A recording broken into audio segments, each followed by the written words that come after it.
Nationally, there is a push for increased regulations on legal gun ownership. One of the central premises of this push is that people don't need particular types of guns, such as semi-automatic rifles. I find that premise to be fundamentally flawed. Let me explain why. We are being asked to agree to legislation that restricts our constitutionally protected rights. The burden of proving need doesn't fall on us. It falls on the government to justify that restriction. Historically, Americans have enacted legislation that restricts their rights because of the perception it will make them safer or more secure. Now, I'm not saying I think that's okay, but if we use history as our guide, the data has to support the assertion that restricting this right in this way will make us significantly safer. According to the recently released 2012 FBI crime stats, last year there were 12,765 murders. Of those, 322 used a rifle. The data doesn't differentiate between semi-automatic and bolt-action rifles. Still, rifles were used in only 2.5% of all murders last year. We are being asked to restrict access to semi-automatic rifles in order to prevent their use in less than 2.5% of all murders. That's irrational and is a result of the media and our politicians engaging in inflammatory rhetoric that is meant to instill an overinflated fear of semi-automatic rifles in Americans. Restricting our access to semi-automatic rifles will not make a statistically significant impact on our safety and security.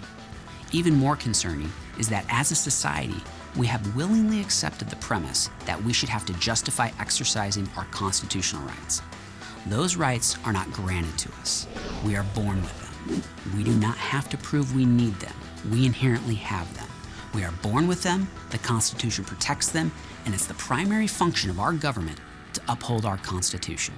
But still, we expend a tremendous amount of time and energy justifying our need for the rights protected by the Second Amendment.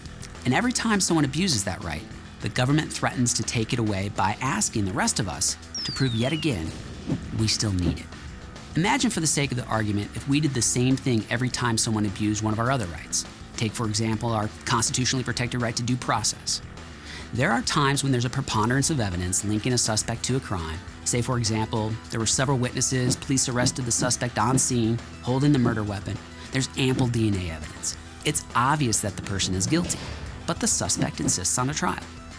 We will, of course, grant one, even if it comes at horrible psychological cost to the victims and enormous monetary cost to the taxpayers.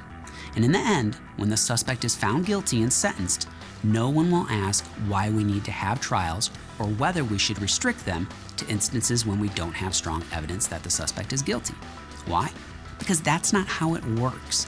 The commitment to protecting our rights and restricting them as little as possible is vital to maintaining a constitutional republic. Restricting access to rifles is a restriction on our Second Amendment rights. Further, when tens of millions of Americans own rifles, less than 325 were used in homicides last year. Restricting access to rifles will not make us safer, but it will make us less free. I'm a law-abiding American citizen. I vote, I pay taxes. I would serve on a jury if asked to do so.